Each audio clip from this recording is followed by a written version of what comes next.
Oke, sahabat disabilitas dimanapun teman-teman berada, ya jumpa lagi dengan saya. Semoga teman-teman semuanya diberkati Tuhan, sehat selalu, tetap semangat untuk jalani hidup tanggung jawab yang ada di depan kita.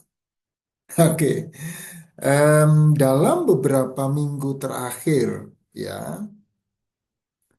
Media sosial diramaikan oleh satu kebijakan yang banyak orang mengatakan ini kontroversial, banyak orang sebagian mengapresiasi, sebagian menolak. Apa itu? Yaitu kebijakan dari Gubernur Jawa Barat ya, yang membawa anak-anak nakal, katanya begitu ya, membawa anak-anak nakal ke ruang-ruang barak tentara. Nah, ini menarik ya karena eh, diperdebatkan oleh banyak orang. Ya, saya ingin mencoba melihat ya fenomena itu dengan kacamata yang berbeda. Saya memberikan narasi ini terkait dengan stigma anak nakal dan Deddy Mulyadi. Begitu. Oke.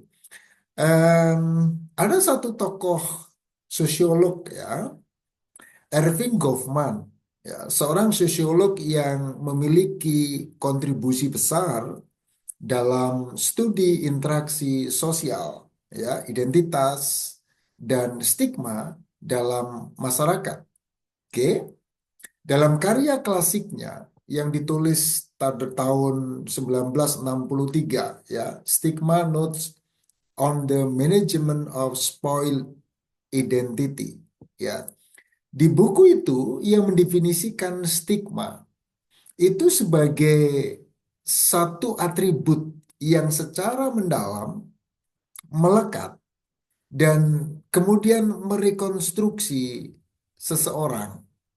Ya, negatifnya mendiskreditkan seseorang yang dilakukan oleh masyarakat. Dalam konteks ini, ya, label anak nakal atau stigma anak nakal ini menjadi bentuk stigma sosial yang dilekatkan pada anak-anak atau remaja yang dianggap menyimpang dari norma perilaku yang diterima oleh masyarakat umum. Ya, oke, label anak nakal muncul biasanya sebagai reaksi atas perilaku, ya. Jadi biasanya label anak nakal muncul karena misalnya anaknya suka bolos gitu ya. Sekolah sering terlambat masuknya, pulang sekolah nongkrong dulu ya. Kemudian mungkin melawan perintah guru, mungkin merokok, mungkin juga terlibat pergaulan-pergaulan yang lain. Ya. Nah, perilaku-perilaku ini kemudian mendapatkan atau mendatangkan label. Oh, karena ia berbeda dengan anak-anak yang lain, ia dicap sebagai anak nakal. Oke. Nah, stigma ini seringkali melekat kuat dan biasanya menciptakan batas, batas sosial yang menjauhkan. Ini anak-anak nakal, ini bukan anak-anak nakal.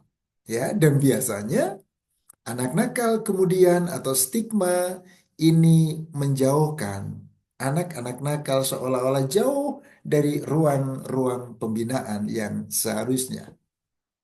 Nah, Erving Goffman dalam bukunya yang tadi saya sampaikan itu ya, Stigma Notes on the Management of Spoiled Identity, ya, menjelaskan bahwa stigma itu proses sosial, ya. Seseorang yang dianggap berbeda dengan norma dominan biasanya mendapatkan label negatif dan itu yang disebut dengan stigma, ya. Nah, stigma itu tidak jarang bersifat destruktif. Ya bukan hanya menilai perilaku, tapi melekatkan identitas negatif yang biasanya mengurangi martabat dan ruang aktualisasi anak. Akibatnya, anak yang stigma dapat mengalami krisis. Krisis apa? Harga diri, perasaan ditolak, perasaan terperangkap dalam perilaku yang menyimpang. Dan sebetulnya perilaku ini adalah pembelaan diri, ya.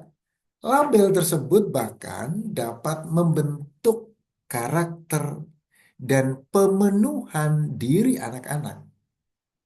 Ketika anak-anak berperilaku semakin nakal, kenapa? Karena lingkungannya memang telah lebih dahulu menghakiminya yang demikian. Anak yang sudah diberikan cap nakal akan diberlakukan berbeda. Mungkin guru cenderung menjauhi atau mencurigai terhadap perilaku anak-anak ini. Teman-teman menjauh darinya. Orang tua mungkin lebih suka atau lebih cepat marah terhadapnya. Dan itulah mengapa Goffman menyebutnya sebagai spoiled identity. Ya, identitas yang tercemar. Karena apa? Karena stigma yang melekat dan membentuk cara pandang orang untuk memberlakukannya. Nah, apa hubungannya dengan fenomena yang lagi rame itu? Melihat anak nakal yang dimasukkan ke barak tentara oleh Deddy Mulyadi, Gubernur Jawa Barat, saya rasa saya menilai dari dua sisi. Ya, yang pertama, bolehlah ini disebut sebagai sebuah terobosan berani, terobosan yang berbeda dengan kebanyakan orang, kebanyakan para pengambil kebijakan yang lain. Ada pro kontra di sana.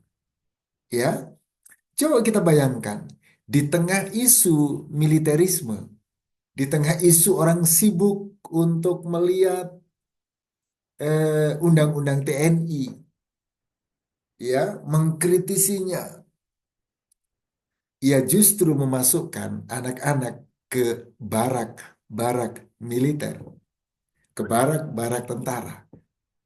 Dari sisi itu saya melihat ini hal positif, ya. Ini hal yang berani.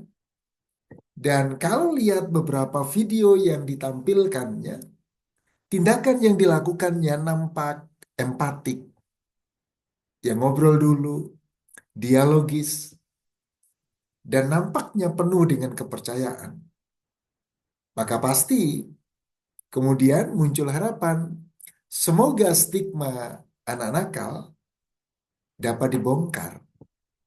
Dan anak-anak yang dipinggirkan itu bisa dipulihkan.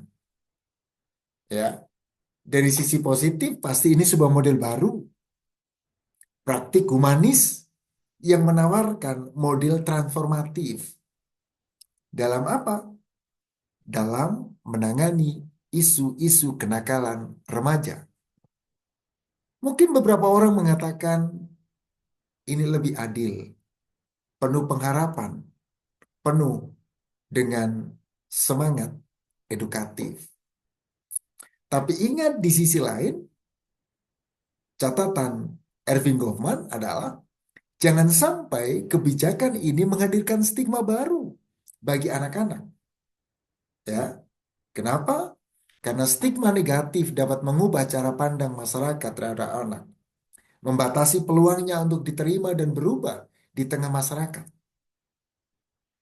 Karena itu, mari, penting bagi kita semuanya, institusi pendidikan, masyarakat, lembaga agama, gereja, untuk mencoba kembali merefleksikan, berefleksi ulang bagaimana stigma dan label itu diberikan, serta bagaimana tindakan empati, penerimaan, dan kesempatan kedua mungkin menjadi jalan keluar dari lingkaran stigma. Bagaimana komentar Anda? Silakan tulis di kolom chat. Ya, terima kasih sudah menonton video ini. Bisa tombol subscribe, jangan lupa loncengnya, dan Tuhan berkati. Sampai ketemu di video video saya selanjutnya. Tuhan berkati.